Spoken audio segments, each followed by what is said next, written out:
Assalamu alaikum students of grade 8, welcome to online lecture. I hope everyone is doing well. Students, आप लोगों का second term का जी first lecture है और आप लोगों ने रेगुलर क्लासेस में बहुत सारा सिलेबस सेकेंड टर्म का कवर कर लिया है। अब जो रिमेनिंग आपका काम होगा वो आप लोग ऑनलाइन लेक्चर्स में कंप्लीट करेंगे। आज के लेक्चर में मैं आप लोगों को डायलॉग राइटिंग करवाऊंगी। इसके साथ साथ हम लोग एक स्टोरी करेंगे। स्टोरी का मॉरल होगा आपके पास प्राइड है द फॉल। तो सबसे पहले हम लोग शुरू करते हैं डायलॉग राइटिंग से। डायलॉग बोलते हैं मुकालमे को, यानी दो या दो से ज़्यादा लोग जब आपस में गुफ्तगू करते हैं और उसको आप जब लिखते हैं तो आपने इसको किस तरह से लिखना होता है, उसमें आपने किन किन बातों का ख्याल रखना होता है। ये आप लोगों ने पहले भी कर लिया हुआ एक दफ़ा, और अगेन आप लोग सुन लें कि आप लोगों ने इसमें जो है वो जो ख़ास तौर पे बात ध्यान में रखनी है वो पंक्चुएशंस जो हैं वो आपने देखनी है कि आपने किधर लगानी है, और उसमें कैपिटल लेटर कौन सा करना है, फुल स्टॉप किधर आएगा, कॉमास किधर आएंगे। ठीक है, ये चीज़ आपने इसका ध्यान रखना होता है। इसके अलावा आप लोगों के पास जो भी वर्ड साइड पे लिखा हुआ है, जैसे टीचर है तो उसके सामने जो लाइन है वो टीचर ने ही डिस्क्राइब किया है, यानी जो टीचर के सामने लाइन लिखी हुई है वो टीचर ने कही है। इसी तरह से अगर फौजिया लिखा हुआ है तो जो सामने लाइन लिखी हुई है वो उस फौजिया ने जो है वो कही है। ठीक है, तो अब हम लोग स्टार्ट करते हैं dialogue between a teacher and a student. एक उस्ताद तालिब इल्म के दरमियान में मुकालमा। Teacher, hello Fauzia.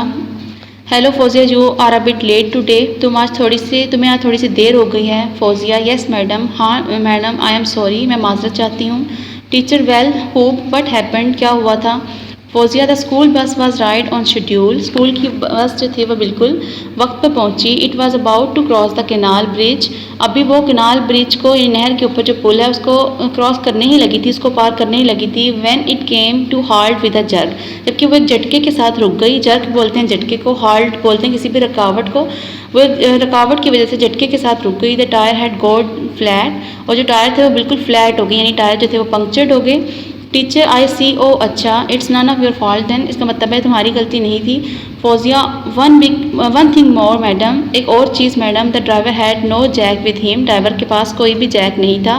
He wave to other vehicles but they would not stop, उसने दूसरी जो गाड़ियाँ गुजर रही थी उनको इशारा किया लेकिन वो नहीं रुकी। Nobody seems willing to oblige at this rush, और कोई भी इतने जो है वो रश वाले टाइम में, रश और में किसी की मदद करता हुआ नज़र नहीं आ रहा था। Teacher, well who what did you do then, फिर तुमने क्या किया। यू केम बाय अनदर बस, तुम फिर किसी दूसरे बस से आ गई, डिडंट यू। अब ये जब आपके पास इस तरह से क्वेश्चन होता है जिसमें आपसे क्वेश्चन एंड में पूछा जाता है, शुरू में स्टेटमेंट होती है, इसको टैग क्वेश्चन बोलते हैं, और इसकी जो उर्दू में ट्रांसलेशन होती है उसे आप है ना करके कहते हैं। इससे ये लिखा हुआ, यू केम बाय बस बाय अनदर बस, डिडंट यू, क्या तुम दूसरी बस से आई हो ना। तो फौजिया ने आगे कहा कि नो मैडम, नहीं madam, we left the bus where it was, हमने बस को वहीं छोड़ दिया था जहाँ पे वो मौजूद थी। And walked up to school all the way, और पूरा रास्ता हम लोग स्कूल में चल कर आए।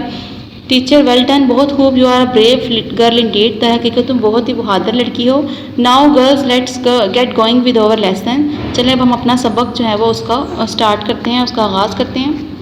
अब आप लोगों ने ये जो है वो एज अ सैम्पल पढ़ा है, इसको आप लोगों ने याद करना है, ठीक है, कॉपीज़ पे नहीं लिखना। लेकिन इसमें आप लोग जो हैं वो अपनी भी सेंटेंसेस उससे ऐड कर सकते हैं, आप खुद से भी डायलॉग बना सकते हैं, लेकिन आपने उसमें कोशिश करनी है कि आपकी ग्रामेटिकल मिस्टेक्स ना हो।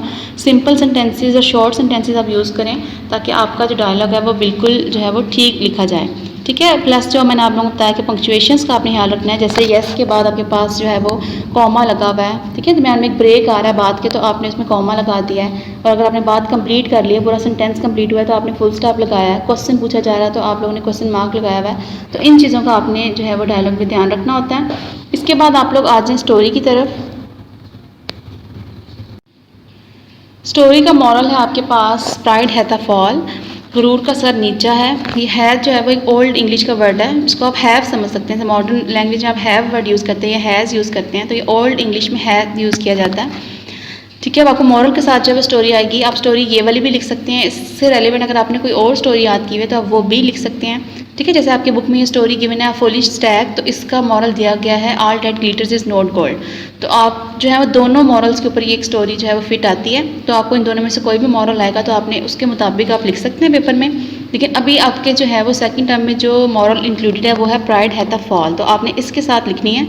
सबसे पहले आप जैसे पेज रेडी करते हैं उसमें आपने फिर स्टोरी का नेम फुल स्टैग लिखना है। उसके बाद पूरी स्टोरी लिखने के बाद जो है वो आपने इसका मॉरल एंड में इस तरह से लिखना है।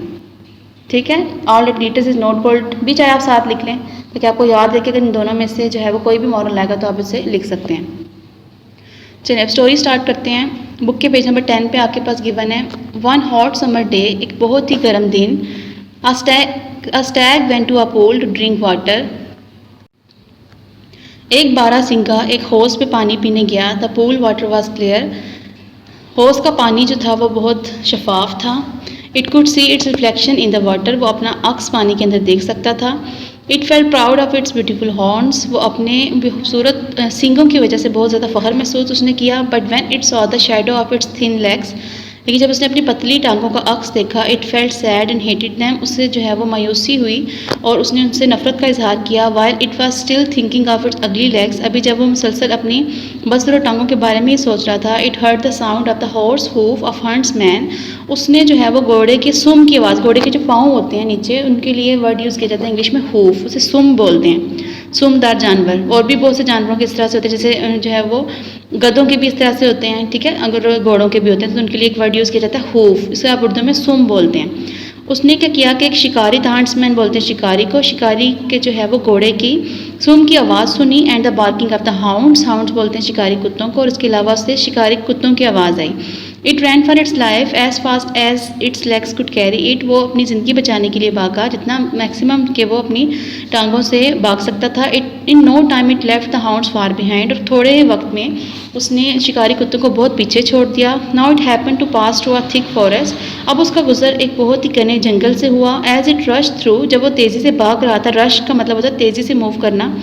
It's horns got caught in the branches of the tree, उसके जो सींग थे वो दरख्तों की शाहों के अंदर आके फंस गए।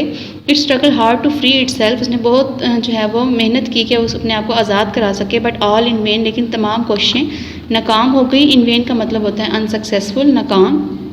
मीन वाइल, उसी अरसे के दौरान, the Hunter and his hounds came chasing it, शिकारी और उसके कुत्ते जो थे वो उसका पीछा करते हुए जो है वो वहाँ पहुँच गए। The hounds fail upon it and killed it, शिकारी कुत्तों ने उस पर हमला कर दिया और उसे कत्ल कर दिया। The legs it hated had carried it away from the hounds, वो टांगे जिनसे वो नफरत करता था वो उससे जो है वो शिकारी कुत्तों से दूर भगा लाई थी। While the beautiful horns brought about it's death, जबकि उसके खूबसूरत सिंग उसकी मौत का सबब बने। उसके बाद आप मॉरल लिखेंगे, प्राइड है द फॉल, गुरूर का सर नीचा है। अब स्टूडेंट्स आप लोगों ने दोनों चीज़ें जो हैं वो डायलॉग और स्टोरी अच्छी तरह से लर्न करनी है, इन्हें आपने कॉपीज़ पे नोट डाउन नहीं करना, ठीक है। अल्लाह हाफिज़।